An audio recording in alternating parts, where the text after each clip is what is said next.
Welcome, dear friends, to another gentle evening together. I'm so pleased you've chosen to spend these quiet moments with us. Tonight, we'll journey together to a time long past, when the world moved at the pace of seasons rather than seconds, and peace could be found in the simplest of moments. Close your eyes, if you will, and imagine with me a small village in feudal Japan, nestled in a valley where morning mist clings to rice paddies like soft, white blankets. Here, the houses have paper screens that glow warm amber in the evening light, and the paths between them are worn smooth by countless bare feet and wooden sandals. The air carries the gentle scent of cherry blossoms in spring, incense from nearby temples, and the earthy fragrance of soil that has been tended by the same families for generations.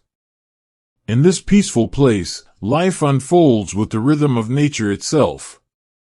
Farmers wake with the sun, their children's laughter echoing softly through narrow streets as they make their way to school. Elders sit in the cool shade of ancient trees, sharing stories and voices as soft as the breeze that stirs the leaves above them. There are no urgent matters here, no pressing deadlines, only the gentle progression of days marked by temple bells and the changing colors of leaves. Tonight, you are not yourself, but a young boy in this village, born into a family of modest means but rich in tradition. Your name is Shinmen Takezo, and you will grow to be known as Miyamoto Musashi, though we won't speak of fame or legendary battles. Instead, we'll walk together through the quiet moments that shaped his days, the simple pleasures that brought him peace, and the gentle wisdom he gathered like autumn leaves. If you're enjoying this peaceful journey, please give this video a gentle like. Your support means the world to our small community. Consider subscribing if you haven't already. We explore new historical worlds together every week. In the comments below, would you mind sharing where you are tonight and what time the clock shows in your part of the world? I love knowing we're all settling in together, no matter how far apart we may be. Now, dim the lights if you can, or simply close your eyes. Let your shoulders drop, your breathing slow and deepen. Feel the day's worries melting away like morning mist. There's nowhere else you need to be, nothing else you need to do. Just be here with us, in this peaceful village, in this gentle time. Let the story begin. Part 1. The Boy Who Collected Clouds. In the early morning light that filters softly through rice paper screens, young Shinmen Takezo stirs awake. Not with the sudden jolt of alarm clocks or the hurried scramble of modern mornings, but with the gentle awareness that comes when sleep has been allowed to release its hold naturally. The house is quiet except for the soft sounds of his mother moving in the kitchen, rice beginning to simmer in its pot, the gentle clink of wooden bowls being arranged with careful precision. These sounds are not disturbances but comfort, like the steady heartbeat of home itself. Shinmen stretches slowly, his young body still learning the rhythms of growth and change. The tatami mats beneath him are cool in the early morning, their woven straw texture familiar against his bare feet as he rises. Outside, the village is just beginning to awaken. Somewhere in the distance, a rooster calls, not with urgency but with the patient regularity of time itself. The boy moves to the small window that looks out over their modest garden, where morning glory vines climb wooden trellises and small stones have been carefully arranged to create tiny pathways for the family's cat. But it is the sky that captures his attention most mornings. Above the rooftops, clouds drift slowly across the pale blue canvas, their shapes shifting and changing like thoughts in a dreaming mind. Shinmen has developed a particular fascination with these sky wanderers. He watches them from his window, from the garden, from the small hill behind their house where the grass grows tall and soft. Each cloud tells a story, he believes, though he has never shared this thought with anyone. Some are fat and content, like the village's prize pig resting in the shade. Others are thin and wispy, like the smoke that rises from cooking fires on cool mornings. Some take the shape of dragons, others of sailing ships, and occasionally, if he looks just right, they seem to form the gentle face of his grandmother who passed away last winter. His mother calls softly from the kitchen, her voice carrying the warmth of morning tea and the promise of breakfast. Shinmen, it's time to begin your day. Her words are never rushed, never sharp. She understands, perhaps instinctively, that children need to ease into consciousness like flowers opening to the sun. The boy takes one last look at the sky, noting how the clouds have shifted slightly in the few minutes he has been watching. This small observation brings him a quiet satisfaction, as if he has been entrusted with a secret that only he and the sky share. Breakfast is a simple affair, as it has been every morning of his young life. Warm rice, pickled vegetables that his mother prepares with the same careful attention she gives to everything, and green tea that steams gently in small ceramic cups. His father, a minor samurai who serves the local daimyo, eats in silence, his movements deliberate and controlled.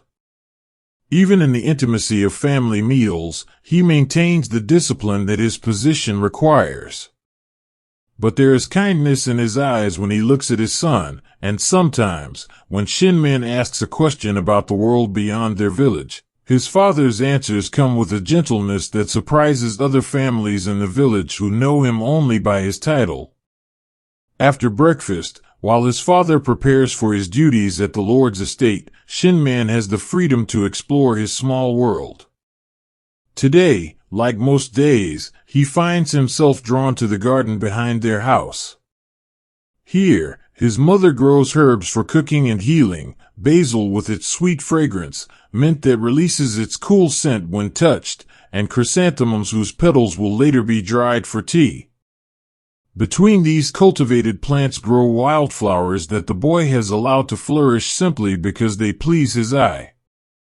He moves among them slowly, observing the small creatures that make their homes here, a beetle that scurries beneath a broad leaf, ants that march in perfect formation along invisible highways, a butterfly whose wings catch the morning light like stained glass. It is in these quiet moments that Shinmen feels most himself. Away from the expectations of school or the careful attention required when adults are watching, he can simply be a child observing the world with the curiosity that comes naturally to young minds. He has begun to collect small treasures from his explorations, smooth stones worn by river water, interesting leaves that have fallen from trees, tiny shells that he found near the stream that runs through the village. These items are kept in a small wooden box beneath his sleeping mat, each one carefully arranged and occasionally rearranged according to systems that make perfect sense to him but would puzzle adults. The village school begins when the temple bell rings at mid-morning. Shinmen joins the other children in walking the familiar path, their wooden geta sandals making the distinctive clicking sound against the packed earth. The school building is simple, with sliding doors that open to let in fresh air and natural light. Master Kojiro, who teaches the children reading, writing, and basic arithmetic, has a voice that seems to match the rhythm of the seasons. He never raises it, never shows frustration, but somehow his students listen with an attention that other teachers in distant lands might envy. Today's lesson involves copying characters from classical texts, the brush strokes requiring patience and control. Shinmen finds himself enjoying this work, the way the brush moves across the paper like a dance, the careful formation of each symbol that will eventually become words with meaning. When he makes a mistake, Master Kojiro doesn't scold him but simply shows him how to begin again, with the same calm patience that his own father shows when teaching him the basic forms of sword practice. After school, the children disperse to their various homes, but Shinmen often lingers in the small courtyard where they practice their lessons. Here, There is a small pond where koi fish swim in lazy circles, their orange and white scales catching the afternoon light. He sits cross-legged beside the water, watching the fish move with the same unhurried pace that characterizes most things in his world. Sometimes he imagines what it would be like to move through life with such grace, such effortless flow. The afternoon stretches ahead like a warm blanket. Other children might be playing games that involve running and shouting, but Shinmen prefers quieter pursuits. He often finds himself in the company of elderly villagers who sit in the shade of the large cherry tree in the village center. These wise souls seem to understand his contemplative nature, and they share stories that move at the pace of honey pouring from a jar. Tales of long-ago samurai who resolved conflicts through wisdom rather than violence, stories of seasons that brought either abundance or hardship, legends of spirits that dwelled in the mountains and forests that surrounded their valley. As evening approaches, the sky begins its daily transformation. The pale blue of afternoon deepens to the soft lavender of twilight, and the first stars appear like tiny diamonds scattered across velvet.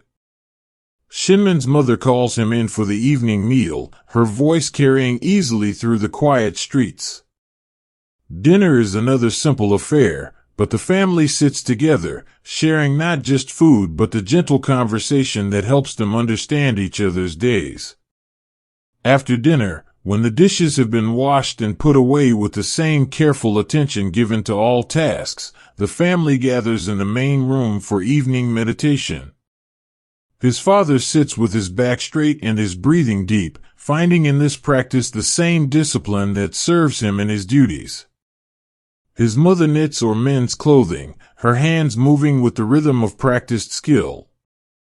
Shinmen sits between them, attempting to match his breathing to theirs, finding peace in the shared quiet.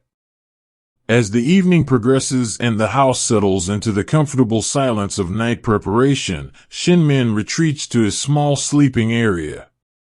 He takes out his collection of treasures, arranging them by size and color, creating patterns that please his eye. His mother has brought him a small candle, its flame dancing gently in the evening breeze that finds its way through the paper screens. In this soft light, his treasures seem to glow with their own inner radiance. He lies down on his mat, pulling the light blanket up to his chin. Through the window, he can see the night sky, darker now but still dotted with stars. The clouds he watched that morning have long since drifted away, replaced by new formations that tell different stories. Somewhere in the distance, a night bird calls, its voice carrying clearly through the quiet village. His mother's voice drifts softly from the next room, a lullaby that she sang to him when he was smaller, and perhaps will continue to sing as long as he needs to hear it. Sleep comes easily to Shinmen, as it does to most children who have been allowed to live at the pace of nature rather than the demands of urgency.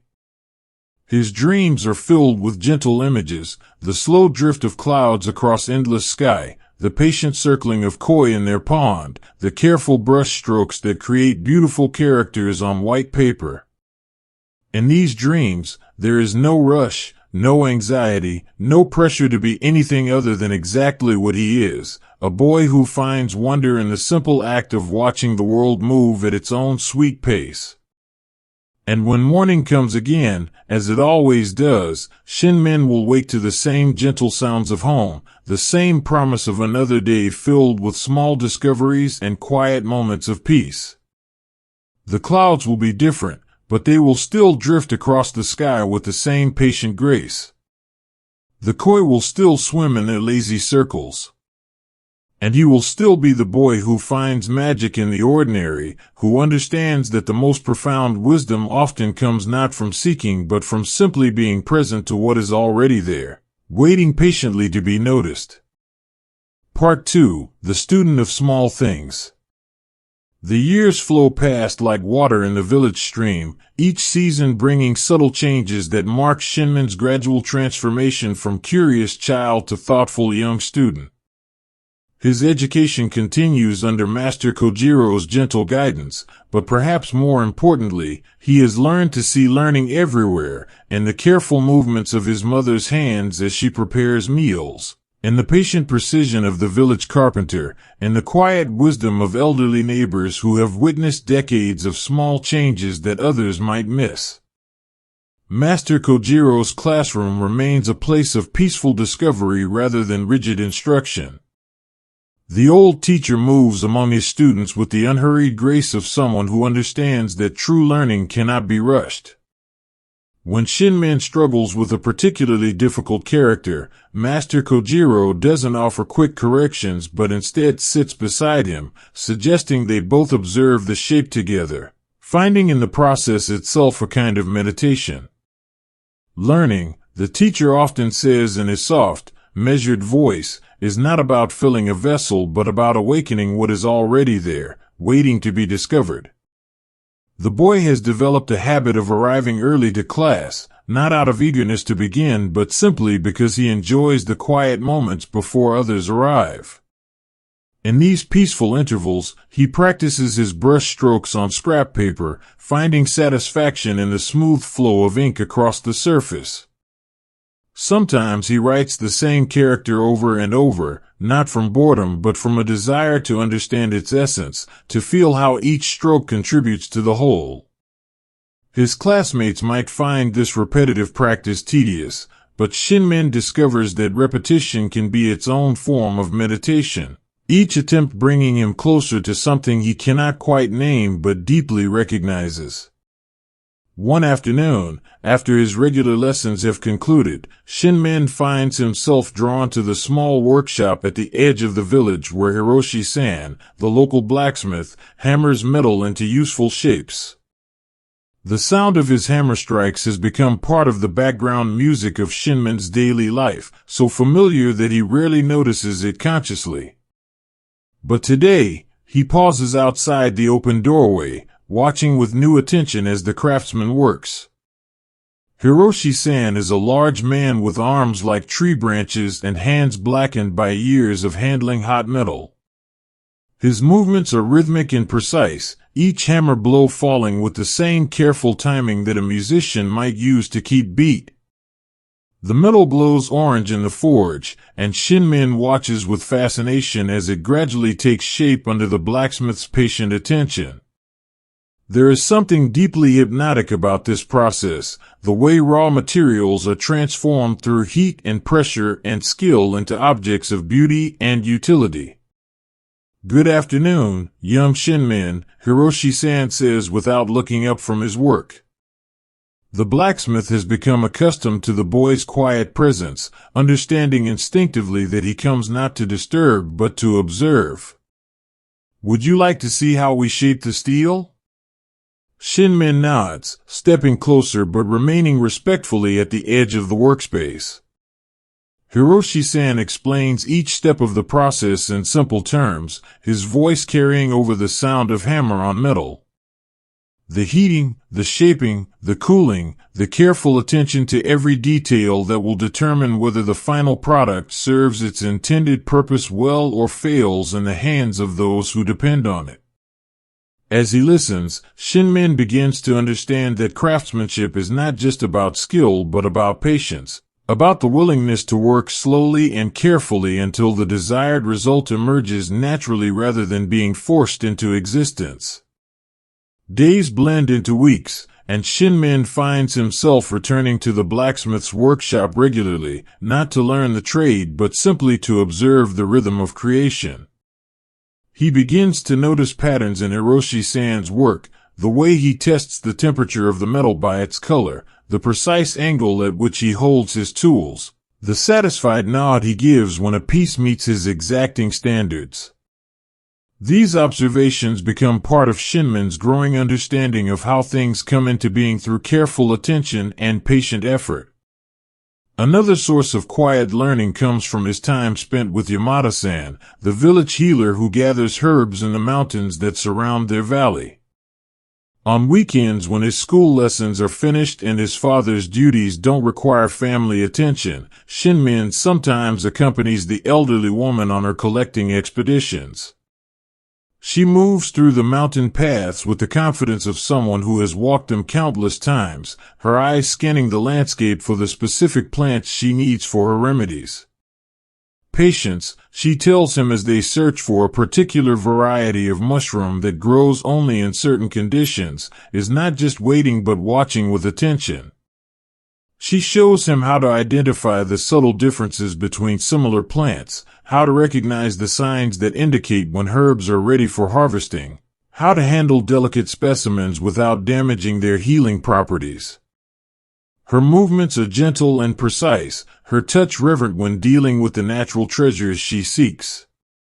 In the mountains, away from the familiar sounds of the village, Shinmen discovers a different kind of quiet. Here, the wind moves through pine trees with a sound like distant ocean waves, and the calls of mountain birds echo off rocky surfaces in ways that make the world seem larger and more mysterious. Yamada-san teaches him to sit quietly in these spaces, to listen for the subtle sounds that reveal the presence of wildlife, to observe how light filters through different types of foliage, to understand the relationships between various plants and the environments they prefer. These mountain expeditions become some of Shinmen's most treasured experiences. Away from the expectations of daily life, he can simply be present to the natural world in ways that feel both grounding and expansive. Yamada-san shares stories of her years of practice, tales of patients whose healing required not just the right herbs but the right timing, the right intention, the right combination of remedies that could only be determined through careful observation and deep understanding of how the human body interacts with the natural world. Back in the village, Shinmen begins to apply these lessons of patient observation to his everyday experiences. He notices how different families have their own rhythms, their own ways of organizing their daily lives. He observes the subtle changes in his neighbors' faces that indicate their moods, learning to read the unspoken emotions that flicker across expressions too quickly for most people to catch. He develops an appreciation for the small rituals that give structure and meaning to ordinary days, the careful preparation of meals, the regular maintenance of tools and clothing, the seasonal celebrations that mark the passage of time in ways that feel both natural and necessary. His father's sword practice becomes another source of quiet fascination. Though Shinmen is still too young for formal training, he sometimes watches from the edge of the practice area as his father moves through basic forms with the same patient precision that Hiroshi-san brings to his metalwork. Each movement flows into the next with practiced grace, the sword becoming an extension of his father's will rather than a tool of aggression. Shinmen begins to understand that martial arts, like healing or craftsmanship, are disciplines that require years of patient development, the gradual cultivation of skills that serve not just the individual practitioner but the community they protect. Evening meditation continues to be a cornerstone of family life, and Shinmen finds himself looking forward to these quiet moments when the day's activities have concluded and the house settles into peaceful stillness. His mother's knitting needles click softly in the lamplight, creating patterns that will eventually become clothing for the coming seasons. His father sits in perfect stillness, his breathing deep and regular, finding in this practice the same calm focus that serves him in all his endeavors.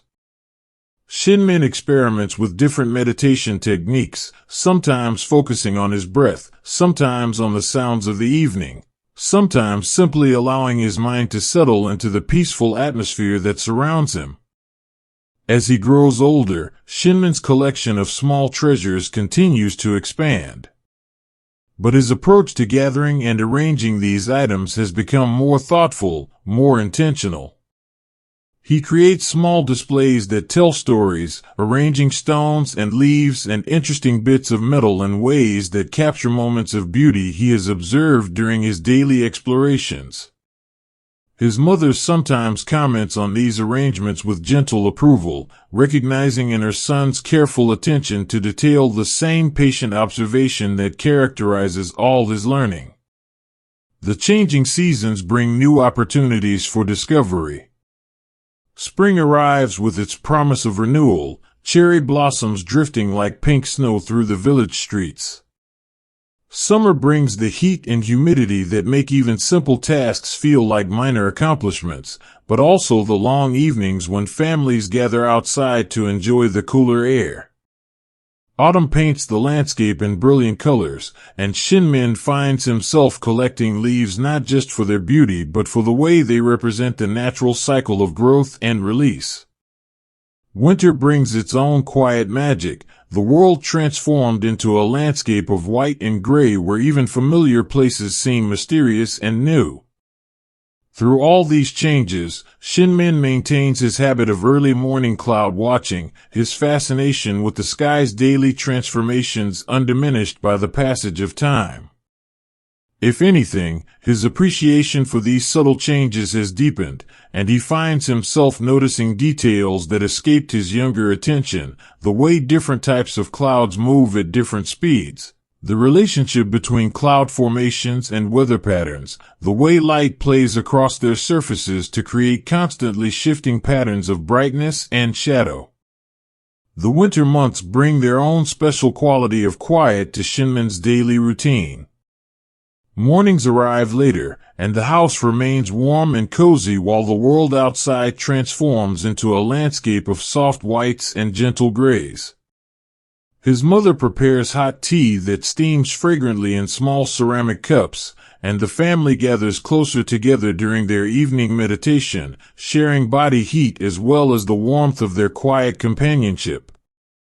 During these colder months, Shinmen discovers the pleasure of indoor activities that require patience and attention. He practices calligraphy with renewed dedication, finding that the careful formation of characters in the quiet of winter evenings helps him understand the relationship between intention and execution, between the idea in his mind and the reality that emerges on the paper. His brush strokes become more confident, more fluid, as he learns to trust the natural flow of movement rather than forcing each character into existence through rigid concentration. The village carpenter, Tanaka-san, becomes another source of quiet fascination during the winter months when outdoor work becomes more difficult. Shinmen sometimes visits his workshop, where the smell of sawdust and wood oil creates an atmosphere of patient creation. Tanaka-san works with the same methodical precision that characterizes all true craftsmen, measuring twice and cutting once, never rushing but never wasting time either. His tools are arranged with careful attention, each one maintained to perfection, and Shinmen begins to understand that craftsmanship is not just about skill but about respect, for the materials, for the process, for the people who will eventually use the finished products. Wood, Tanaka-san explains one afternoon as they work together on a small project, has its own spirit, its own intention. A good craftsman listens to what the wood wants to become rather than imposing his will upon it. This philosophy resonates deeply with Shinmen, who has already learned similar lessons from Yamada-san about working with natural materials and from his father about moving with the natural flow of circumstances rather than fighting against them. As spring returns to the valley, bringing with it the gentle warmth that encourages new growth, Shinmen finds himself reflecting on all the small lessons he has absorbed during the past year. His education has become less about formal instruction and more about developing the ability to learn from everything around him. Every person he encounters, every natural phenomenon he observes, every craft he watches being practiced becomes a teacher, offering insights into different aspects of how the world works and how one might live harmoniously within it. The village festival season approaches, and Shinmen becomes involved in the preparations that occupy the community for several weeks before the actual celebrations. He helps his mother prepare special foods, learning recipes that have been passed down through generations and understanding how each ingredient contributes to the overall harmony of flavor and nutrition. He assists with the decoration of community spaces, working alongside neighbors to create beautiful arrangements that will enhance the festive atmosphere without overwhelming the natural beauty of their surroundings. During the festivals themselves, Shinmen discovers the joy of communal celebration that maintains its peaceful character.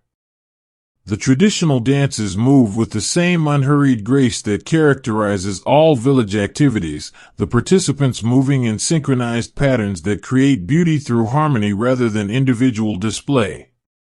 The music that accompanies these dances has a hypnotic quality, its rhythms matching the natural pace of breathing and heartbeat, and Shinmen finds himself swaying gently to melodies that seem to emerge from the collective spirit of the community rather than from any single performer. Summer brings its own lessons as the heat of the season encourages a different approach to daily activities. Midday becomes a time for rest rather than work, and Shinmen learns the value of adjusting one's schedule to accommodate natural rhythms rather than fighting against them. He develops an appreciation for the simple pleasure of cool water, whether from the village well or the stream that runs through the valley, and understands how small comforts can provide relief and renewal during challenging conditions. The arrival of autumn marks another cycle of learning as the village prepares for the harvest season. Shinmen participates in the gathering of crops, understanding through physical experience the relationship between careful tending throughout the growing season and the abundance that results from patient attention. The rhythm of harvest work creates its own meditation, the repetitive motions of gathering and sorting becoming a form of moving prayer that connects the workers to the natural cycles of growth and release. As evening approaches after a day of harvest work, Shinmen sits with his family and neighbors, sharing simple meals that celebrate the fruits of their collective labor. The conversation flows easily, moving from practical discussions of storage and preservation to stories of the season's challenges and successes. In these moments, he understands that community is not just about living in proximity but about sharing experiences and supporting each other through the natural rhythms of life. His evening meditation practice has become more sophisticated, and Shinmen finds himself able to maintain focus for longer periods without strain. His breathing has settled into a natural rhythm that seems to connect him to something larger than himself, and he begins to understand that stillness is not emptiness but fullness, a state of being that contains infinite possibilities without being limited by any single expression of them. The collection of small treasures continues to grow, but Shinmen's approach to it has evolved. He no longer simply gathers interesting objects, but creates small arrangements that capture moments of beauty or significance. A particularly beautiful leaf becomes part of a seasonal display. A smooth stone found near the stream represents the patient flow of water over time. A piece of interesting metal from Hiroshi-san's workshop reminds him of the transformation that occurs through heat and pressure and skill. These arrangements become a form of storytelling, each one representing a moment of observation or understanding that has contributed to his growing sense of connection with the world around him. His mother sometimes asks about the significance of particular items, and Shinmen finds that explaining his choices helps him understand his own learning more clearly. In this way, his collection becomes not just a repository of interesting objects but a record of his journey from curious child to thoughtful observer of the natural order. As another winter approaches, bringing with it the familiar rhythms of indoor activities and quiet contemplation, Shinmen reflects on how much his understanding of learning has changed. He no longer sees education as something that happens in a classroom or through formal instruction, but as a continuous process of observation and integration that occurs naturally when one maintains an open and curious attitude toward the world. The clouds continue to drift across the sky each morning, and Shinmen's fascination with their endless transformations remains undiminished. But his observation has become more nuanced, and he notices patterns and relationships that escaped his younger attention. He understands now that learning is not about accumulating facts, but about developing the ability to see connections, to recognize patterns, to find meaning in the ordinary moments that make up most of life's experience.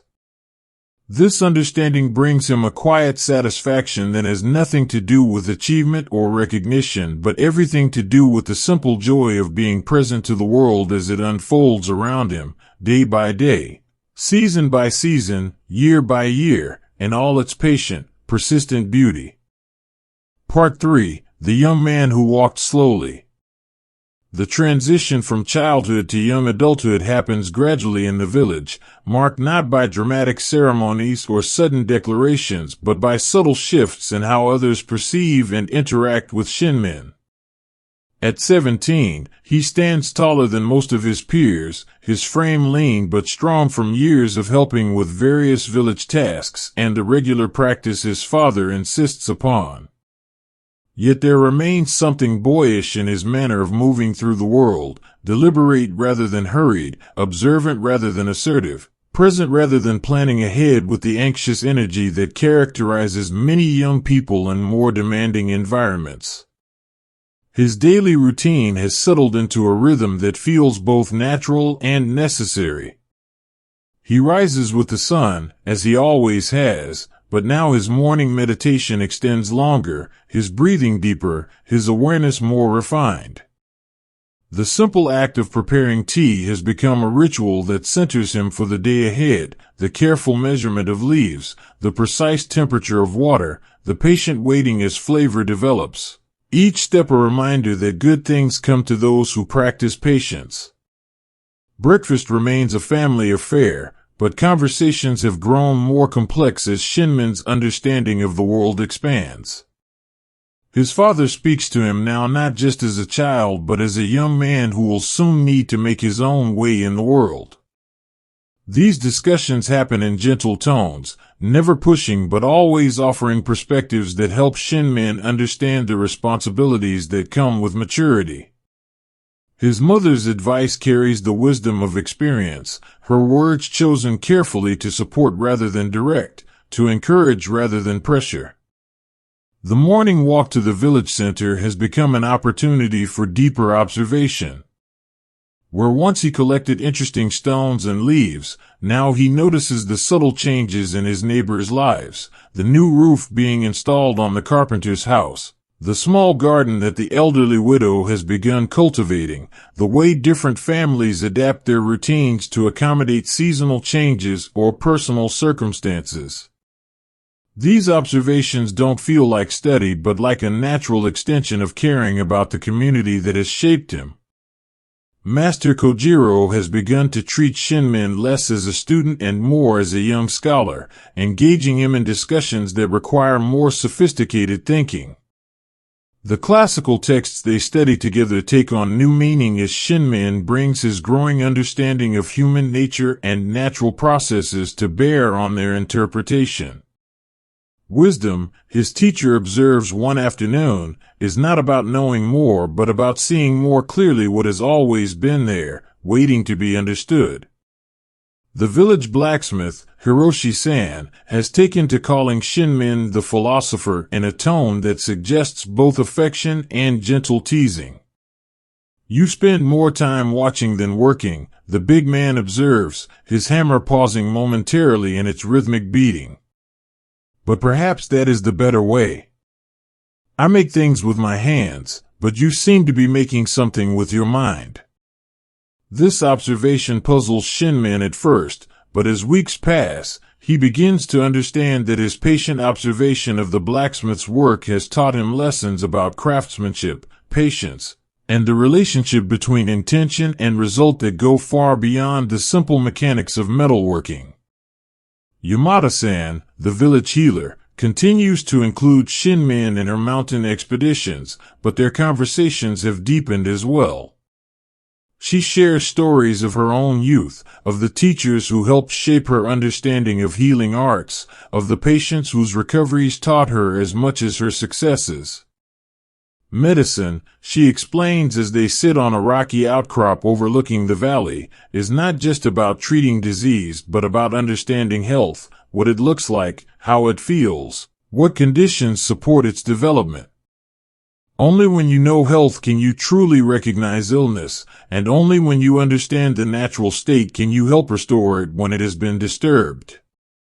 These mountain conversations become some of Shinmen's most treasured experiences. Away from the familiar sounds and sights of the village, his awareness seems to expand, and he finds himself noticing details that escape attention in more stimulating environments. The way different birds time their songs to avoid overlapping with others, the subtle changes in plant life at different elevations, the relationship between cloud formations and weather patterns that becomes clearer when viewed from above. The mountain teaches lessons that cannot be learned from books or formal instruction. The changing relationships with his childhood friends create another source of quiet reflection. Some have begun to take on adult responsibilities, marrying and starting families of their own. Others have left the village to seek opportunities in larger towns or cities. Still others, like Shinmen, remain rooted in the community but approach adulthood with different priorities and perspectives. These shifts happen naturally, without drama or conflict, but they require adjustment as the familiar patterns of childhood give way to the more complex dynamics of adult relationships. One of his closest friends, Kenji, has become engaged to a young woman from a neighboring village. The preparations for their wedding provide Shinmen with insights into the rituals and traditions that bind communities together across generations. He helps with the decoration of the ceremony space, learning about the symbolic meanings of different colors and arrangements. He participates in the traditional dances that will be performed during the celebration, understanding how movement can express joy and hope in ways that words cannot capture. The wedding itself becomes a meditation on the nature of commitment and community. As Shinmen watches Kenji and his bride exchange vows in the traditional manner, he understands that marriage is not just about two people choosing each other but about two families, two communities, choosing to support and celebrate this union. The ceremony moves with the same unhurried grace that characterizes all village activities, each element carefully timed to create a sense of harmony and completeness. During the reception, as guests share stories and blessings for the new couple, Shinmen finds himself reflecting on his own journey toward adulthood. He realizes that growing up is not about rushing towards some predetermined destination but about developing the wisdom to make choices that align with one's deepest values and understanding of what constitutes a meaningful life. The pressure he sometimes feels to leave the village and seek his fortune elsewhere seems less urgent when viewed in this context. The harvest season brings its annual rhythm of community cooperation and celebration. Shinmen participates with the same dedication he has shown in previous years, but his understanding of the process has deepened. He recognizes the relationship between the careful tending of spring and the abundance of autumn, between individual effort and collective success, between the satisfaction of physical labor and the spiritual nourishment that comes from contributing to the community's well-being. Evening gatherings in the village center become more frequent during harvest time, as families come together to share meals and stories after the day's work is completed. These occasions provide opportunities for older villagers to share wisdom with younger generations, for children to learn about their heritage through storytelling, and for the entire community to reinforce the bonds that make cooperation possible. Shinmen finds himself increasingly drawn into these conversations, his thoughtful questions and respectful attention encouraging others to share insights they might otherwise keep to themselves. Winter returns with its invitation to indoor activities and quiet contemplation. The family gathers more closely around the hearth, sharing stories and simple pleasures that become more precious in the context of shorter days and longer nights. Shinmen's calligraphy practice continues to evolve, his brush strokes becoming more confident and expressive as he learns to trust the natural flow of movement rather than forcing each character into existence through rigid concentration.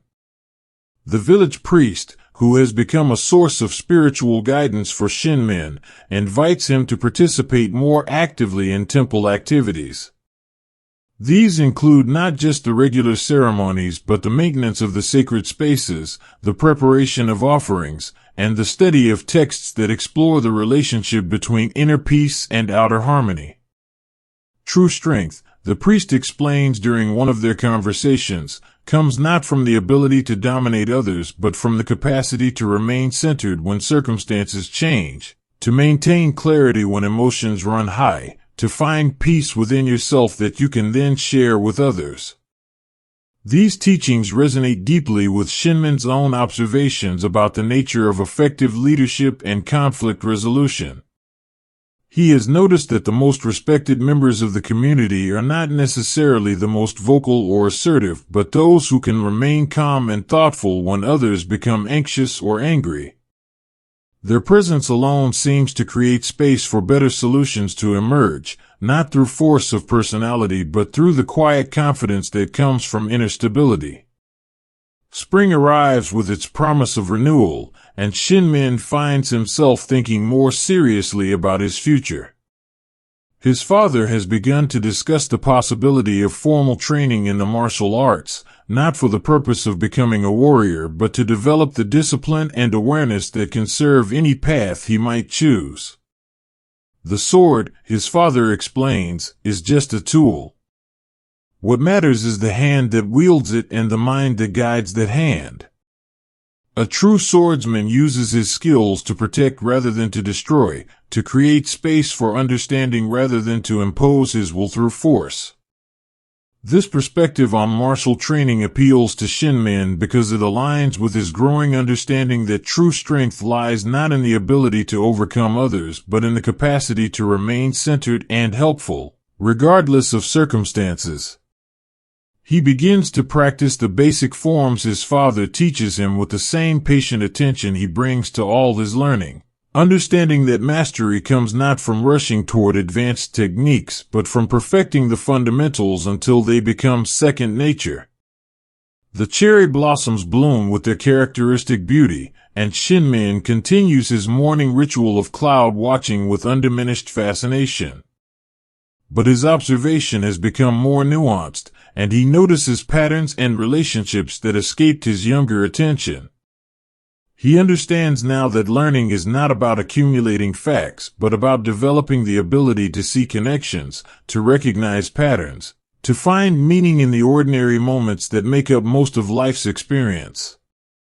This understanding brings him a quiet satisfaction that has nothing to do with achievement or recognition, but everything to do with the simple joy of being present to the world as it unfolds around him, day by day, season by season, year by year, in all its patient, persistent beauty. As the seasons continue their eternal dance, Shinmen's reputation within the village begins to shift in subtle but noticeable ways. Rather than being known simply as the blacksmith's apprentice or the healer's helper, he becomes recognized as someone who can be counted upon for thoughtful advice and calm presence during times of minor conflict or confusion. When neighbors disagree about property boundaries, when families struggle with decisions about their children's futures, when the community faces small challenges that require collective wisdom, people naturally turn to Shinmen for his perspective. This development surprises him at first, as he has never consciously sought such recognition. But as he reflects on the pattern, he realizes that his patient approach to learning and his habit of careful observation have naturally led him to develop insights that others find helpful. He listens more than he speaks, asks questions that help people clarify their own thinking, and offers suggestions that emerge from understanding rather than from a desire to direct others toward predetermined solutions. The traveling merchants who pass through the village on their regular routes begin to seek him out during their brief stays. These worldly visitors bring news from distant places, stories of different customs and ways of life that expand Shinmen's understanding of the wider world. But rather than inspiring him to leave his peaceful valley, these conversations deepen his appreciation for the wisdom embedded in his own community's traditions. He recognizes that every culture develops practices that reflect its unique circumstances and values, and that the key to understanding lies not in judging one system as superior to another, but in recognizing the intelligence that underlies each approach to organizing human life. One merchant, an elderly man named Takeshi who has been making the same journey for 30 years, shares stories of the various sword schools he has encountered in his travels. Each master, he explains as they sit together in the evening quiet, teaches not just techniques but philosophies about how to live. Some emphasize speed and aggression, others stress patience and timing. But the greatest masters I have met share one common quality: they teach their students to avoid conflict when possible, to resolve differences through understanding rather than force. These conversations provide Shinmen with new perspectives on his father's martial training, helping him understand that the discipline of swordsmanship can be approached as a path to wisdom rather than simply as a means of physical combat. He begins to practice with greater intention, not just learning the movements but exploring their deeper meanings, understanding how the principles of balance and timing that apply to sword work might also guide his approach to all aspects of life. The village festival season returns with its familiar rhythms of preparation and celebration. But now, at 17, Shinmen participates with a different awareness of his role in maintaining community traditions. He helps organize the children's activities, sharing stories and games that have been passed down through generations while also adapting them to suit the interests of each new group of young people. He assists with the coordination of different families' contributions to the communal feast, understanding how to balance individual preferences with collective needs in ways that create harmony rather than conflict. During the festivals themselves, Shinmen finds himself drawn into conversations with visitors from other villages, people who bring fresh perspectives on familiar traditions while also learning from the unique character of his own community. These interactions help him understand that cultural exchange works best when it occurs gradually and respectfully, allowing each community to maintain its essential identity while also benefiting from exposure to different approaches to common challenges. Summer brings its characteristic heat, and Shinmen develops a deeper appreciation for the wisdom of adjusting one's schedule to accommodate natural rhythms. He rises even earlier than usual to complete his morning activities before the day becomes too warm for comfortable movement. He takes longer midday rests, using the quiet hours to read, to write in his journal, or simply to sit in meditation. This approach to seasonal adaptation becomes another lesson in the importance of working with rather than against natural forces. The arrival of autumn marks another cycle of harvest preparation, but now Shinmen's role has expanded beyond simple participation to include some responsibility for organizing the community's efforts. He helps coordinate the scheduling of different families' contributions, ensures that tools and equipment are properly maintained and distributed, and serves as a communication link between different groups working on various aspects of the harvest. These responsibilities require him to develop new skills in leadership and coordination, but he approaches them with the same patient attention that characterizes all his learning. His evening meditation practice has evolved into something more sophisticated, and Shinmen finds himself able to maintain focus for longer periods without strain. His breathing has settled into a natural rhythm that seems to connect him to something larger than himself, and he begins to understand that stillness is not emptiness but fullness, a state of being that contains infinite possibilities without being limited by any single expression of them.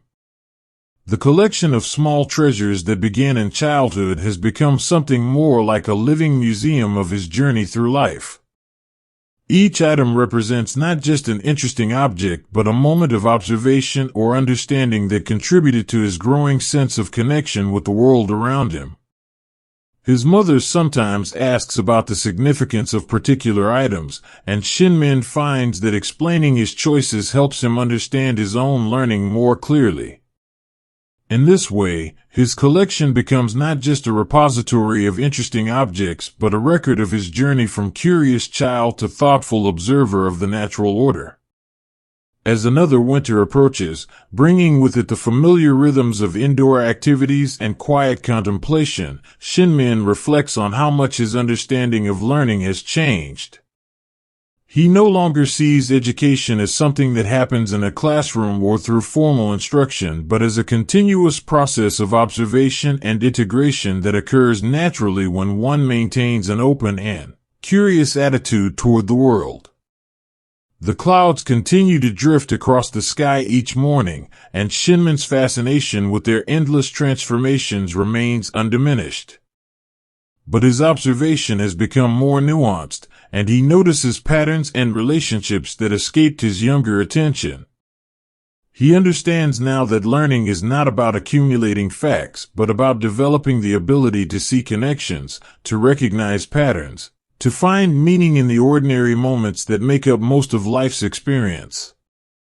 This understanding brings him a quiet satisfaction that has nothing to do with achievement or recognition, but everything to do with the simple joy of being present to the world as it unfolds around him, day by day, season by season, year by year, in all its patient, persistent beauty. And as he prepares for whatever challenges and opportunities the future may bring, he carries with him the confidence that comes from knowing that the most important lessons have already been learned, not in moments of drama or crisis, but in the gentle, consistent practice of paying attention to what is always present, always available, always worthy of appreciation. Part 4. The Swordsman Who Preferred Silence. The formal training in swordsmanship begins not with the clash of steel or the rush of competitive spirit, but with the quiet discipline of standing still. Shinmen's father introduces him to the basic stances and movements with the same patient attention that characterizes all their interactions.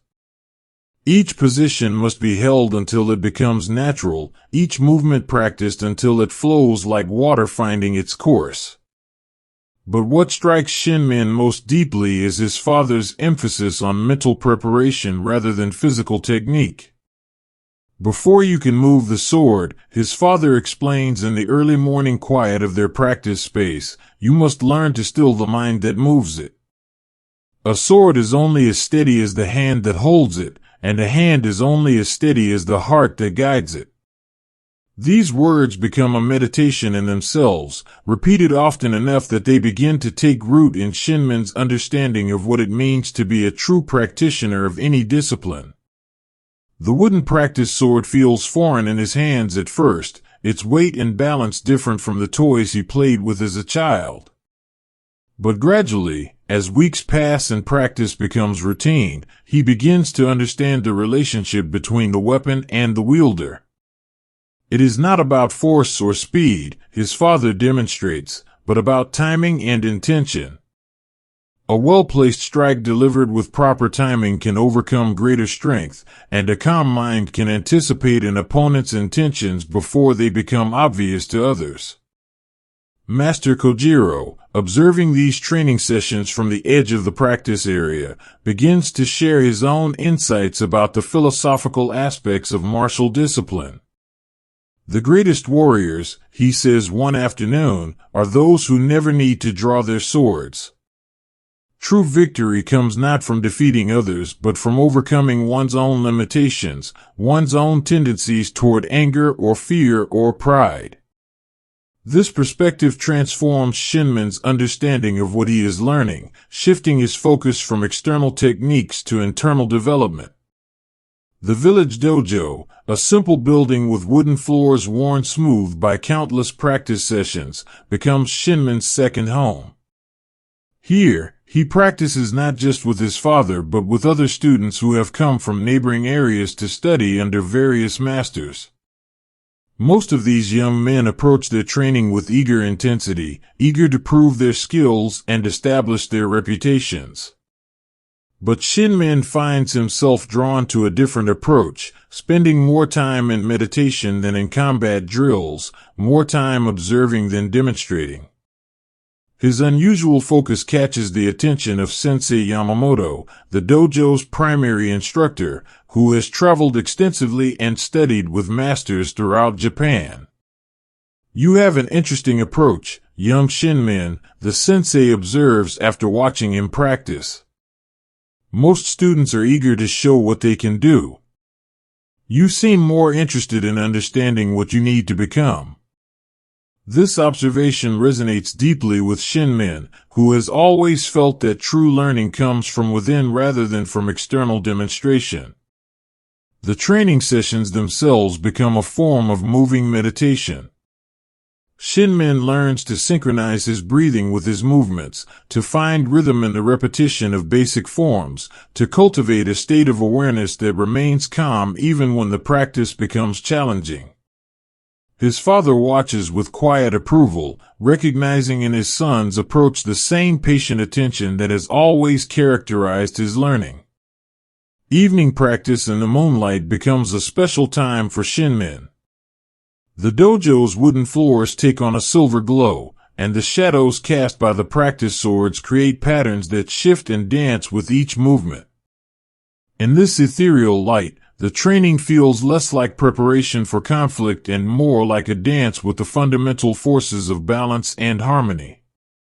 Shinmen begins to understand that martial arts, like music or poetry, are expressions of beauty that happen to involve physical discipline rather than purely aesthetic considerations. His reputation begins to spread beyond the immediate village as other students and teachers notice his unique approach to training. Rather than seeking to defeat his opponents, he focuses on understanding their movements, learning from their strengths, helping them recognize areas where their technique might be improved. This approach sometimes puzzles those who expect martial training to be competitive, but it gradually earns him respect from those who understand that true mastery involves lifting others up rather than putting them down. The master's recognition of Shinmen's different path becomes evident in the special attention he receives. While other students are pushed to demonstrate their skills in competitive formats, Shinmen is given opportunities to assist in teaching younger students, to help organize practice sessions, to participate in discussions about the philosophical aspects of martial discipline. These responsibilities help him develop a deeper understanding of what it means to be a teacher rather than simply a student. Time spent studying strategy texts becomes another source of quiet fascination. But rather than focusing on techniques for defeating opponents, Shinmen finds himself drawn to passages that discuss conflict resolution and peaceful negotiation. He copies favorite quotations into his journal, reflecting on their meaning and considering how they might apply to situations he observes in daily life. His father notices these preferences and begins to share stories of historical figures who achieved greatness not through conquest but through wisdom and compassion. The young man's growing understanding that true strength comes from inner peace rather than external dominance begins to influence all aspects of his life. When minor conflicts arise in the village, as they inevitably do in any community, he finds himself naturally drawn into the role of mediator rather than participant. His calm presence creates space for others to express their concerns, and his patient listening helps people understand perspectives different from their own. Encounters with traveling warriors who challenge him to test his skills become opportunities for demonstrating a different kind of strength. Rather than accepting these challenges with competitive eagerness, Shinmen approaches them as chances to practice the principles his training has taught him. He listens carefully to his opponent's concerns, acknowledges their skills with genuine respect, and seeks solutions that satisfy everyone involved rather than simply proving his own superiority. The master's evening gatherings, where students and teachers share philosophical insights over simple tea, become some of Shinmen's most treasured experiences. These conversations move at the unhurried pace that characterizes all meaningful learning, with participants building on each other's observations rather than competing for attention or trying to demonstrate their own cleverness. Shinmen finds that his habit of careful observation and patient reflection serves him well in these discussions, allowing him to contribute insights that emerge from genuine understanding rather than from a desire to impress others. His continued practice of observing nature becomes an integral part of his martial training. He spends hours watching koi swim in the dojo's small pond, understanding how their graceful movements reflect the principles of balance and flow that apply to sword work. He observes the way trees bend in the wind without breaking, learning lessons about flexibility and resilience that have nothing to do with physical technique but everything to do with mental and spiritual development. The young swordsman's reputation as someone who can calm conflicts rather than escalate them begins to spread beyond the dojo. Village elders seek his counsel when disputes arise between families or neighbors. Local officials consult with him when tensions develop between different groups within the community. And other martial arts students, frustrated by the competitive atmosphere that characterizes many training environments, come to him for guidance on developing a more peaceful approach to their practice. These interactions help Shinmen understand that his unique perspective on martial training has value beyond his own personal development. By demonstrating that discipline and skill can be used to create harmony rather than conflict, he provides a model that others can follow. His approach shows that true strength lies not in the ability to dominate others but in the capacity to remain centered and helpful regardless of circumstances. As months pass and his training continues, Shinmen's understanding of what it means to be a swordsman evolves beyond anything he might have imagined when he first picked up a wooden practice weapon. He realizes that the sword itself is just a symbol, a tool that represents the principles of balance, timing, and intention that apply to all aspects of life. The real training happens not in the dojo but in the quiet moments of daily life when one chooses patience over anger, understanding over judgment, and peace over conflict. The quiet moments of reflection that punctuate his training become increasingly important as Shinmen's understanding deepens. He develops a habit of sitting by the dojo's small garden after evening practice, watching the koi move in their lazy circles while contemplating the day's lessons. The water's surface ripples gently in the breeze, and he finds parallels between the fish's graceful movements and the flowing techniques his master has been teaching. His journal, filled with observations and reflections, becomes a record of his evolving understanding of martial philosophy. Rather than documenting victories or defeats, he writes about moments of clarity, insights that emerged from patient observation, and realizations that came through quiet contemplation. These entries reveal a mind that approaches martial arts as a path to wisdom rather than simply a means of physical development. The master's recognition of Shinmen's unique approach leads to special instruction sessions that go beyond the regular curriculum.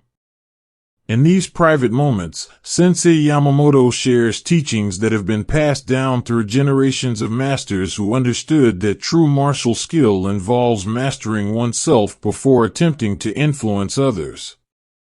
The greatest battles, the master explains, are fought not with swords but with the mind. A warrior who has conquered his own anger needs no weapon to defeat an opponent. These conversations expand Shinmen's understanding of strategy beyond physical confrontation to include the subtle arts of influence and persuasion. He learns about the importance of timing, not just in sword work but in all human interactions. The same principles that make a technique effective in combat, patience, observation, proper timing, apply equally to resolving conflicts through dialogue and understanding. His reputation as a peacemaker continues to grow, and Shinmen finds himself receiving correspondence from other martial artists who share his philosophical approach. These letters, carefully preserved and periodically reread, provide insights into how others have integrated martial training with spiritual development. He begins to understand that his path, while unique in its specific expression, is part of a broader tradition of practitioners who view their discipline as a means of personal and social transformation. Evening tea ceremonies with the village priest become another source of wisdom about the relationship between inner peace and outer harmony. The ritualized movements of preparing and serving tea mirror the precise attention required in martial training, while the meditative quality of the practice helps cultivate the calm awareness that makes effective action possible. Peace, the priest observes, cannot be imposed from outside but must arise from within. A truly peaceful person creates tranquility wherever they go, not through force but through the natural influence of their centered presence. This understanding influences Shinmen's approach to all his interactions. Whether helping with village disputes, assisting younger students in their training, or simply participating in daily activities, he maintains the same calm awareness that characterizes his formal practice. His neighbors begin to notice this quality and seek his company during times of personal difficulty or community tension.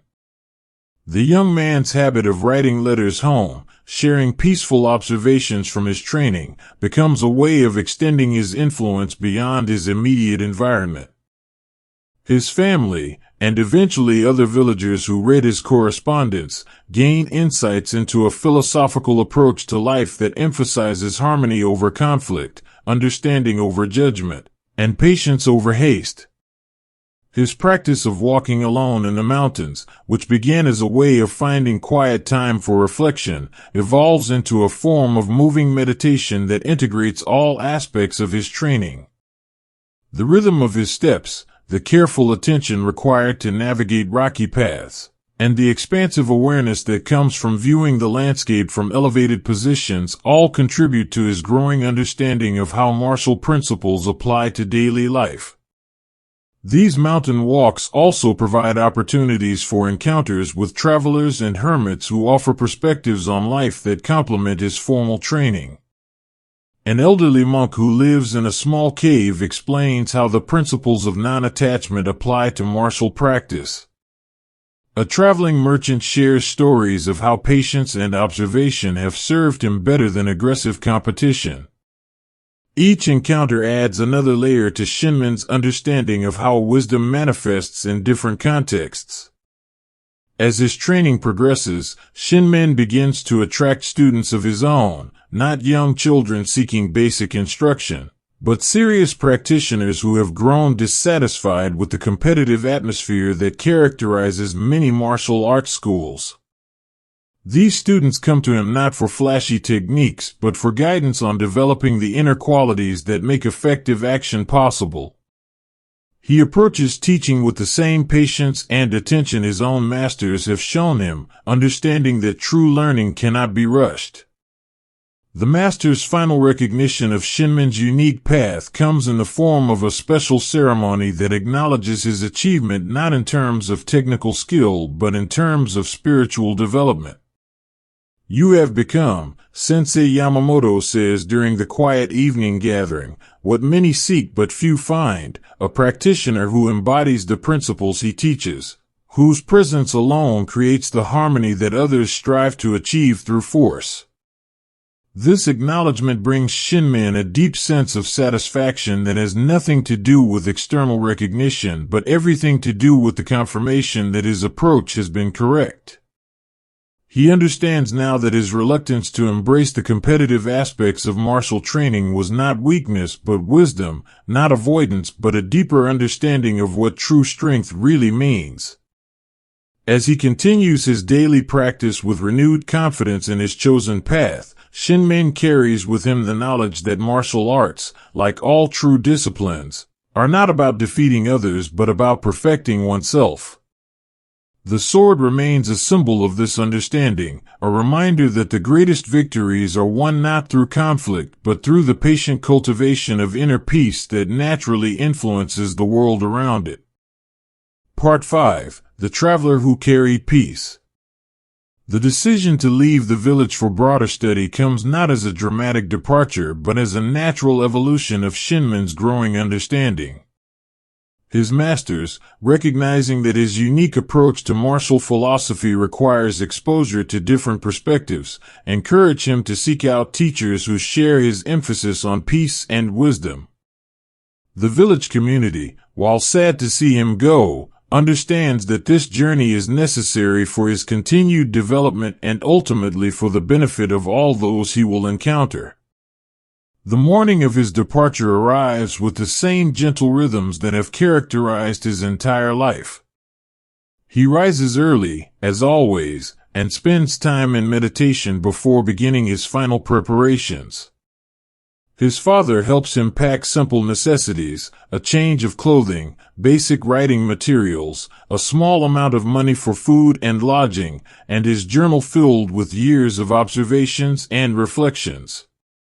His mother prepares a special breakfast of foods that will travel well and provide sustenance for the journey ahead.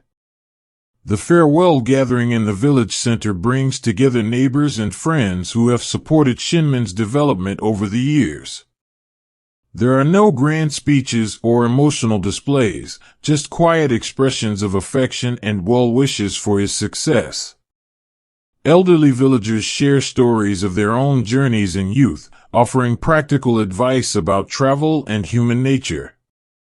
Children who have looked up to him present small gifts, carefully wrapped items they have collected or made themselves, tokens of appreciation from the youngest members of the community. As Shinmen begins his journey along the mountain path that leads away from the valley, he carries with him not just physical possessions but the accumulated wisdom of his peaceful upbringing. The familiar landscape gradually gives way to new territory, but he approaches each change with the same patient observation that has always characterized his learning. The rhythm of walking becomes its own form of meditation, his footsteps marking time with the steady breathing that has become second nature through years of practice. The first days of travel bring encounters with other travelers who share news of the world beyond his valley home. Merchants speak of distant cities where life moves at a faster pace, warriors tell stories of battles fought and won, pilgrims share tales of spiritual quests that have taken them far from familiar surroundings. Shinmen listens to each story with genuine interest, but he also notices how different approaches to life create different outcomes for those who embrace them. His reputation as a peaceful practitioner of martial arts precedes him in subtle ways. Word spreads among the small communities he passes through that a young man travels alone, carrying no weapons other than a simple wooden sword, seeking not adventure but wisdom. This unusual approach to martial training catches the attention of local teachers who invite him to share evening meals and discuss philosophy under starlit skies. The beauty of different landscapes becomes a source of ongoing meditation. Coastal villages introduce him to the rhythm of tides and the vast perspective that comes from viewing the horizon where sea meets sky. Mountain temples offer solitude for extended periods of reflection, their ancient walls holding the accumulated prayers of countless visitors. Bustling market towns provide opportunities to observe human nature in all its complexity, from the honest merchant who takes pride in fair dealing to the clever trickster who seeks advantage through deception. His encounters with diverse people become lessons in understanding different approaches to life. Farmers teach him about the patience required for successful cultivation, their weathered hands telling stories of seasons spent working with natural rhythms rather than against them. Merchants share insights about the delicate balance between profit and fairness, the importance of reputation in building long-term success. Monks offer perspectives on the relationship between inner peace and outer harmony, showing how spiritual development can influence all aspects of daily life. In each place he visits, Shinmen's approach remains consistent. He seeks out local teachers, not to challenge their skills but to learn from their wisdom. He participates in community activities when invited, contributing his abilities without seeking recognition or reward. He resolves minor conflicts through patient listening and gentle guidance, demonstrating that strength lies not in dominance but in the ability to create space for understanding to emerge. The traveling merchants who move between regions become valuable sources of information about teachers and schools that might offer insights compatible with his peaceful approach. These conversations help him plan his journey more effectively, seeking out masters who emphasize wisdom over technique, harmony over competition, and understanding over victory. Each recommendation is carefully considered, each potential teacher evaluated not for their reputation but for their alignment with his philosophical approach. Evening conversations with innkeepers become another source of local wisdom. These practical people, who interact with travelers from many different backgrounds, offer insights into human nature that complement his formal training. They speak of the regular customers who return year after year, the seasonal patterns that govern travel and commerce, the small kindnesses that make difficult journeys more bearable. Their stories remind Shinmen that wisdom can be found in the most ordinary interactions when one approaches them with attention and respect. The rhythm of travel itself becomes a form of practice. Walking long distances develops physical endurance while also providing time for reflection and observation. Sleeping in simple accommodations teaches adaptability and contentment with basic necessities. Eating whatever food is available cultivates appreciation for sustenance without attachment to specific preferences. Each aspect of the journey contributes to his growing understanding of how to remain centered regardless of circumstances.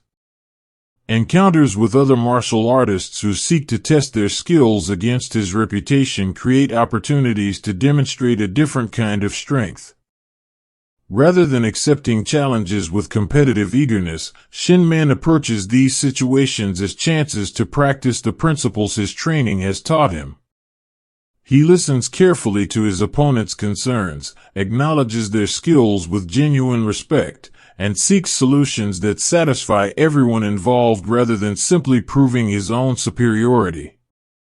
The young traveler's growing reputation as someone who can calm conflicts rather than escalate them begins to precede him along the travel routes. Village elders send word ahead when disputes arise between families or neighbors. Local officials request his assistance when tensions develop between different groups within communities. And other martial arts students, frustrated by the competitive atmosphere that characterizes many training environments, seek him out for guidance on developing a more peaceful approach to their practice. These interactions help Shinmen understand that his unique perspective on martial training has value beyond his own personal development. By demonstrating that discipline and skill can be used to create harmony rather than conflict, he provides a model that others can follow. His approach shows that true strength lies not in the ability to dominate others but in the capacity to remain centered and helpful regardless of circumstances. The continued practice of writing letters home becomes a way of processing his experiences and sharing insights with his family and the village community. These correspondence pieces, carefully crafted and periodically sent back along the trade routes, offer glimpses into a philosophical approach to life that emphasizes harmony over conflict, understanding over judgment, and patience over haste. His family, and eventually other villagers who read his letters, gain insights into how wisdom manifests in different contexts. As seasons pass and his journey continues, Shinmen's understanding of his path deepens. He realizes that travel is not just about visiting new places, but about carrying the peace he has cultivated within himself to wherever he goes.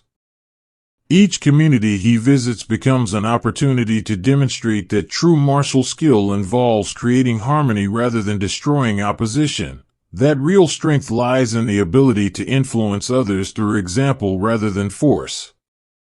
The wisdom he gathers from ordinary people living simple, meaningful lives becomes as valuable as any formal instruction from recognized masters. Farmers teach him about working with natural rhythms, merchants show him the importance of fair dealing, parents demonstrate the patience required for guiding children's development, and elders share perspectives on how to maintain balance throughout life's changes. Each day of travel reinforces his understanding that the greatest victories are won not through conflict, but through the patient cultivation of inner peace that naturally influences the world around it.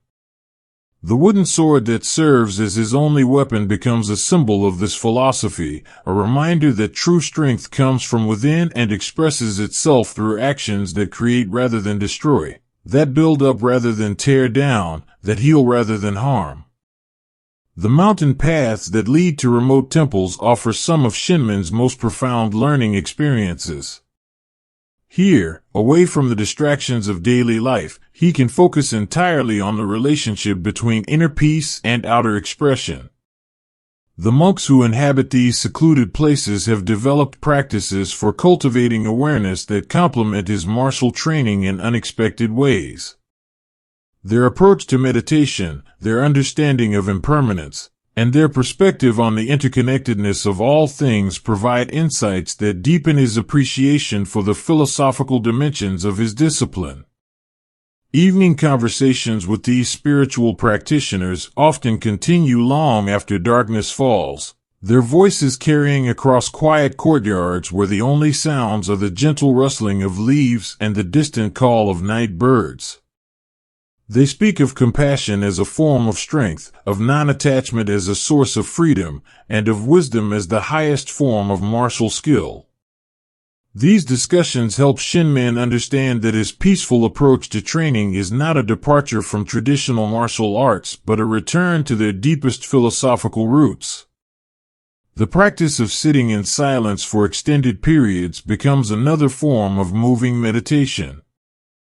Just as his sword work requires precise attention to timing and balance, his meditation practice develops the mental clarity and emotional stability that make effective action possible. He learns to observe his thoughts without becoming entangled in them, to feel his emotions without being controlled by them, and to maintain awareness of his surroundings without becoming distracted by them. The wisdom he gathers from these mountain retreats influences his approach to all subsequent encounters. When he returns to more populated areas, he carries with him a deeper understanding of how inner peace can be maintained even in challenging circumstances. The bustling market towns that once seemed overwhelming now provide opportunities to practice remaining centered while navigating complexity. The competitive atmosphere of some martial arts schools becomes simply another environment in which to demonstrate the principles of harmony and understanding. His reputation as a peacemaker continues to grow, and Shinmen finds himself sought after not just for martial instruction but for guidance in resolving conflicts of all kinds. Village disputes, family disagreements, and business conflicts all become opportunities to demonstrate that strength lies not in dominance but in the ability to create space for understanding to emerge. His approach remains consistent: patient listening, careful observation, gentle guidance toward solutions that serve everyone involved.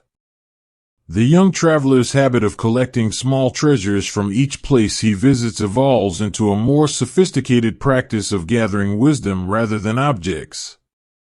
He records interesting observations in his journal, sketches beautiful landscapes that capture the essence of different regions, and memorizes stories shared by the people he meets. These intangible treasures become more valuable to him than any material possessions, representing the accumulated insights of his journey through diverse communities and landscapes. Evening gatherings in the various communities he visits become opportunities to share stories and perspectives that help others understand different approaches to life. Shinmen finds that his experiences traveling through different regions give him insights into how cultural variations reflect universal human needs and aspirations. The specific customs may differ from place to place, but the underlying desire for peace, security, and meaningful relationships remains constant across all communities. His approach to conflict resolution continues to evolve as he encounters new challenges and develops more sophisticated understanding of human nature. He learns to recognize the underlying concerns that drive apparent disagreements, to identify the fears and hopes that motivate different positions, and to create opportunities for people to feel heard and understood. These skills, developed through patient practice and careful observation, become as much a part of his martial training as any physical technique. The correspondence he maintains with his family and the village community becomes increasingly philosophical as his understanding deepens. His letters describe not just the places he has visited and the people he has met, but the insights he has gained about the relationship between inner development and outer expression. These writings help him process his experiences while also offering guidance to others who seek to integrate spiritual understanding with practical action.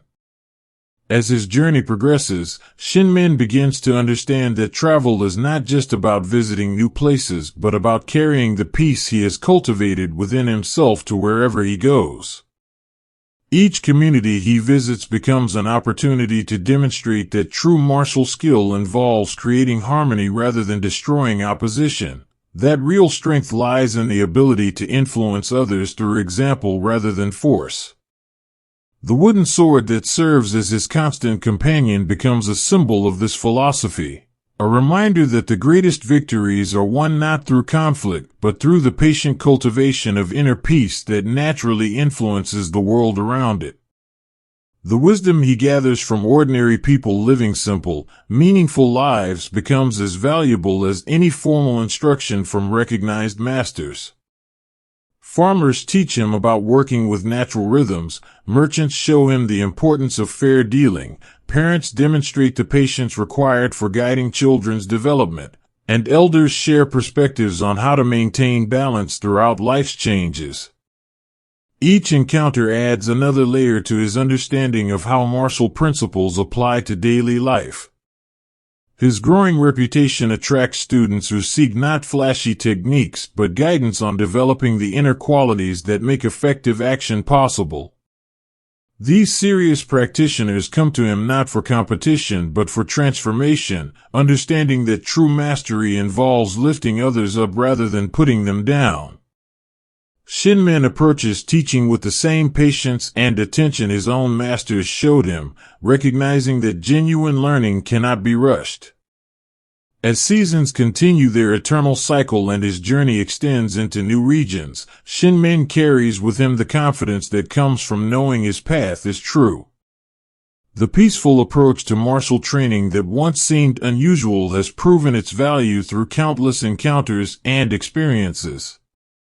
He understands now that his reluctance to embrace the competitive aspects of traditional training was not weakness but wisdom, not avoidance but a deeper understanding of what true strength really means. The journey continues, but the destination has become less important than the process itself. Each step along the way offers opportunities to practice the principles of harmony and understanding, to demonstrate that real martial skill lies not in defeating others but in perfecting oneself. The traveler who carries peace within becomes a source of tranquility wherever he goes, creating ripples of harmony that extend far beyond his immediate presence. Part 6. The Master Who Taught Through Stillness. The return to his home village comes not as a triumphant homecoming but as a quiet return to familiar rhythms. Years of travel have deepened Shinmen's understanding while also reinforcing the wisdom of his peaceful upbringing. The valley looks much the same as when he left, but his perception has evolved to encompass perspectives gathered from countless encounters with teachers, students, and ordinary people who shared their insights along the way. The morning mist still clings to rice paddies like soft white blankets, but now he sees in this familiar beauty the same principles of harmony and balance that he has learned to recognize everywhere. His reputation as Miyamoto Musashi precedes him, though he has never sought such recognition. The villagers who remember him as a thoughtful boy now welcome back a man whose peaceful approach to martial arts has become legendary among those who value wisdom over technique. But his demeanor remains unchanged, quiet, observant, present to whatever moment he finds himself in. The wooden sword that has accompanied him throughout his travels is now simply another tool for teaching, its symbolic meaning deeper but its practical use the same as always. The establishment of his small dojo happens gradually, without fanfare or elaborate ceremony. A modest space in the village center becomes available, and Shinmen adapts it for teaching with the same patient attention he brings to all his endeavors. The wooden floors are polished smooth, the paper screens allow natural light to filter gently throughout the space, and a small garden provides a peaceful setting for meditation and reflection. Everything is arranged not for impressing visitors but for creating an atmosphere conducive to learning and inner development. His students come not seeking fame or competitive advantage but genuine transformation. They arrive as he once did, as curious seekers drawn to an approach that emphasizes understanding over victory, harmony over conflict, wisdom over technique. Many have been disappointed by the competitive atmosphere of other martial arts schools, frustrated by teachers who focus on external demonstrations rather than internal development. In Shinmen's quiet presence, they find what they have been seeking without knowing how to articulate it. The teaching methods he develops reflect his unique understanding of how learning truly occurs. Long periods of silence allow students to develop their own awareness rather than simply imitating external models. Nature observation becomes a regular practice, helping students understand how martial principles manifest in the natural world. Mindful movement, flowing like water finding its course, replaces the rigid forms that characterize more traditional approaches. Each element of his curriculum serves not just to develop physical skills but to cultivate the inner qualities that make effective action possible. Evening gatherings in the dojo garden become a beloved tradition for both students and community members. Shinmen shares philosophical insights through simple stories that illustrate complex principles in ways that resonate with everyday experience. His voice, now deeper and more measured than in his youth, carries the same unhurried quality that has always characterized his approach to life. The stories move at the pace of natural breathing, allowing listeners to absorb their meaning gradually rather than rushing toward predetermined conclusions. His daily routine has settled into a rhythm that serves both his personal practice and his teaching responsibilities.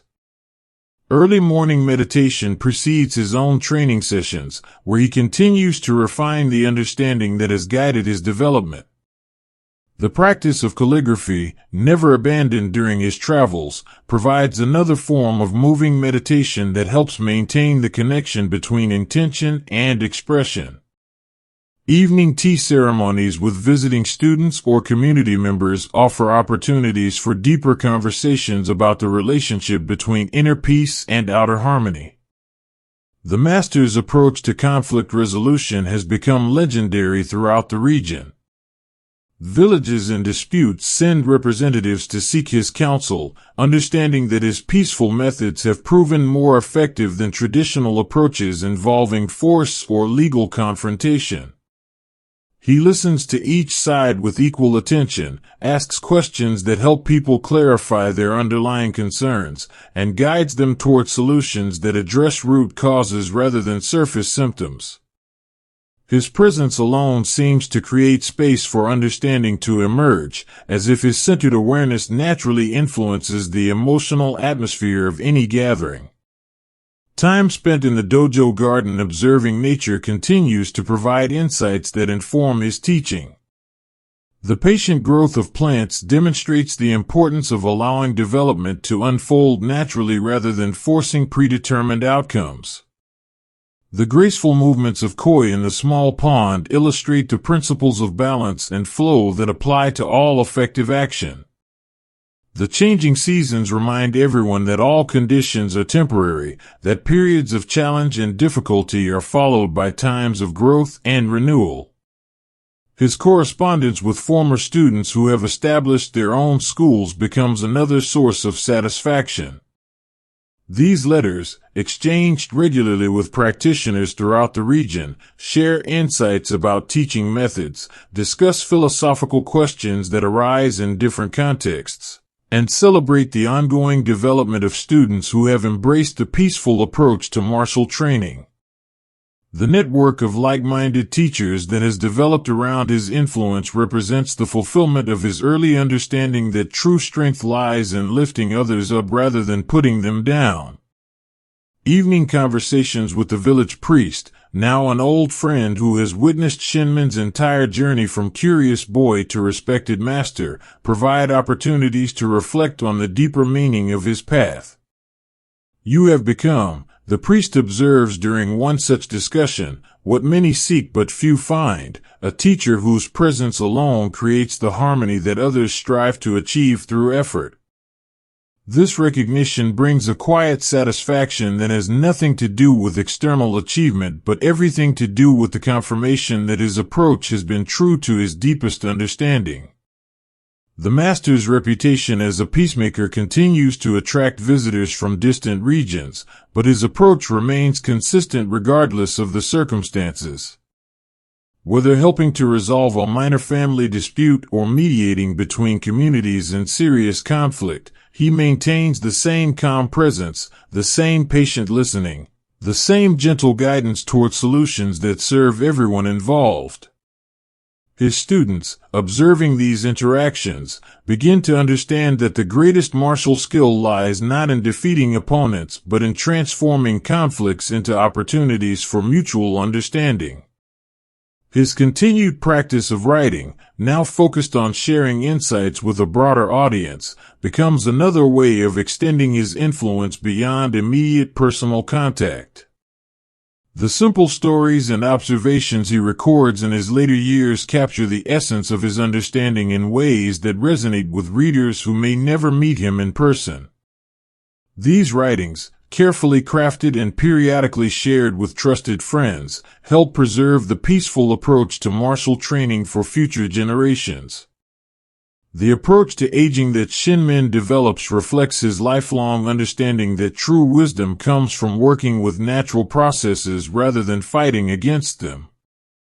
He adjusts his schedule to accommodate changing physical capabilities, reduces the intensity of his training while maintaining its essential elements, and focuses increasingly on the transmission of understanding to those who will carry it forward. The acceptance of change with grace and the finding of new forms of service become lessons in themselves for students who observe how a master faces the inevitable transitions of life. Final reflections on his journey from curious boy to peaceful master bring a deep sense of completion that has nothing to do with achievement and everything to do with fulfillment. The path that once seemed uncertain has proven its wisdom through countless encounters and experiences. The peaceful approach to martial training that others might have seen as unusual has demonstrated its value through the positive influence it has had on countless lives. The legacy he leaves, measured not in written works or formal institutions but in the transformed lives of students and community members, represents the fulfillment of his early understanding that the greatest victories are won through patience, compassion, and the cultivation of inner peace. In his final years, surrounded by students who have become teachers themselves and community members whose lives have been touched by his peaceful presence, Shinmen Musashi embodies the truth that has guided his entire journey. That real strength lies not in the ability to dominate others, but in the capacity to remain centered and helpful regardless of circumstances. The wooden sword that has been his constant companion throughout his life becomes in these final years not a weapon but a symbol of the wisdom he has shared, a reminder that the greatest martial art is the patient cultivation of harmony between inner development and outer expression. The peaceful master who taught through stillness leaves behind not monuments or formal institutions but a living tradition of practitioners who understand that true martial skill involves creating rather than destroying, building up rather than tearing down, healing rather than harming. In this understanding, his legacy lives on, carried forward by those who have learned that the greatest victories are won not through conflict, but through the patient cultivation of inner peace that naturally influences the world around it. The gentle rhythm of daily life in his final years becomes a living demonstration of the principles he has taught throughout his career. Morning meditation sessions in the dojo garden draw not just his students but community members who have come to understand that inner peace is not a luxury but a necessity for meaningful living. The master moves among them with the same unhurried grace that has always characterized his approach, his presence creating an atmosphere of calm that seems to settle naturally over everyone present. His teaching evolves to focus increasingly on the transmission of understanding rather than the demonstration of techniques. Stories shared during evening gatherings become more philosophical, exploring the deeper meanings behind the simple practices that have guided his development. He speaks of the relationship between stillness and action, between strength and gentleness, between individual development and community harmony. These conversations, moving at the pace of natural breathing, allow insights to emerge gradually rather than being imposed through forceful instruction. The small wooden box that once held his childhood collection of treasures now contains items gathered throughout his years of travel, smooth stones from distant rivers, interesting leaves that caught his attention during mountain walks, small pieces of metal that reminded him of particular lessons learned. These objects, carefully preserved and occasionally shared with students, become teaching tools that illustrate how wisdom can be found in the most ordinary moments when one approaches them with attention and respect. His approach to mentoring individual students becomes increasingly intuitive, recognizing that each person's path requires different guidance and support. Some need encouragement to develop confidence, others require gentle challenges to overcome self-doubt, and still others benefit from simply being allowed to observe and absorb the peaceful atmosphere he creates. The master's ability to adapt his teaching to each student's unique needs demonstrates the same flexibility and responsiveness that he has always emphasized in martial practice. Evening tea ceremonies with his closest students become opportunities for deeper sharing of insights that cannot be expressed through formal instruction. These intimate gatherings, held in the quiet of his small living quarters, create space for conversations about the challenges of maintaining peaceful principles in difficult circumstances, the importance of remaining authentic to one's values regardless of external pressures, and the satisfaction that comes from knowing that one's actions have contributed to the well-being of others. The master's continued practice of careful observation extends to understanding the natural cycles of his own aging process. He adjusts his daily routine to accommodate changing physical capabilities without resistance or complaint, finding new forms of service that align with his current abilities rather than clinging to past patterns. This graceful acceptance of change becomes another lesson for students who observe how wisdom manifests in the practical details of daily life. His correspondence with former students who have established their own schools throughout the region becomes a source of ongoing satisfaction and learning. These letters, exchanged regularly with practitioners who share his philosophical approach, discuss the challenges and rewards of maintaining peaceful principles in different cultural contexts. The network of like-minded teachers that has developed around his influence represents the fulfillment of his early understanding that true strength lies in lifting others up rather than putting them down. The approach to conflict resolution that has become his trademark continues to serve the broader community even in his later years. When serious disputes arise between neighboring villages or when families face difficult decisions about their futures, people still seek his counsel. His method remains unchanged: patient listening, careful observation, gentle guidance toward solutions that address underlying concerns rather than surface symptoms. The master's presence alone seems to create space for understanding to emerge, as if his centered awareness naturally influences the emotional atmosphere of any gathering. His continued practice of writing, now focused on preserving insights for future generations, becomes another way of extending his influence beyond immediate personal contact. The simple stories and observations he records in his final years capture the essence of his understanding in ways that resonate with readers who may never meet him in person. These writings, carefully crafted and periodically shared with trusted friends, help preserve the peaceful approach to martial training for those who will come after him. The master's final months are spent in the same quiet contemplation that has characterized his entire life. Students gather regularly to share meals and stories, creating a warm community atmosphere that supports his peaceful transition. The dojo continues its regular activities under the guidance of his most advanced students, ensuring that the tradition he established will continue to benefit others long after he is gone. In his final days, surrounded by those who have been most deeply influenced by his teaching, the master embodies the truth that has guided his entire journey. That real fulfillment comes not from personal achievement but from contributing to the well-being of others.